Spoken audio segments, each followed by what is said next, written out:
Après avoir été forcé de rendre sa démission à la présidence de l'Assemblée nationale ivoirienne, le 8 février 2019, Guillaume Kibafori Soro avait 5 mois plus tard créé le 26 juillet 2019, le mouvement politique Génération et Peuple Solidaire, GPS.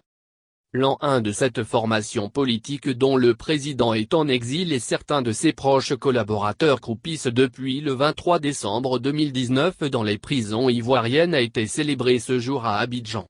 Cette cérémonie a été présidée par Anne-Marie Bonnifon, coordonnatrice nationale du GPS accompagnée de la porte-parole, Koné Nimata épouse et du porte-parole de l'ACMA GKS. Lors de cette rencontre qui a été marquée les témoignages des épouses de certains proches de Guillaume Soro détenus en prison.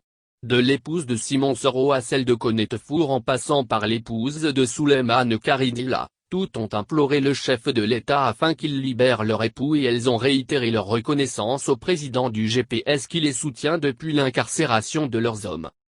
Il faut noter l'absence des prisonniers à ce premier anniversaire du GPS a dépeint sur la cérémonie qui en principe devrait être festive.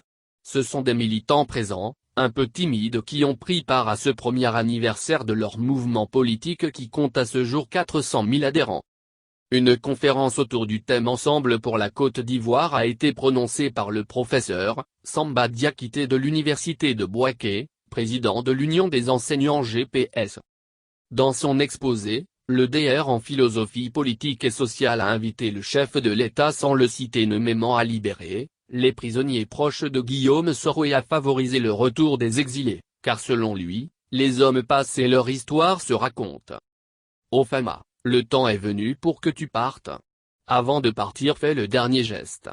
Libère ceux qui t'ont soutenu hier, a ajouté le conférencier.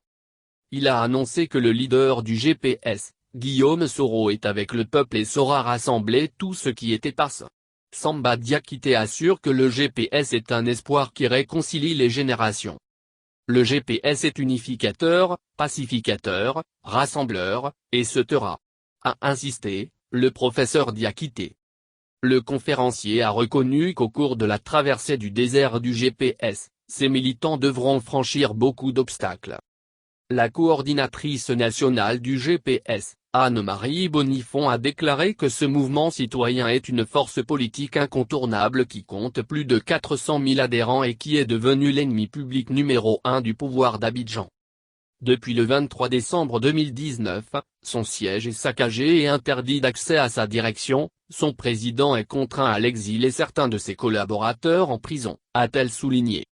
La coordinatrice nationale a en définitive souhaité des élections libres et transparentes, prôné le retour de toutes les filles et fils de ce pays en exil et a réaffirmé que GPS se prépare à prendre une part active dans le processus de désignation du président de la République.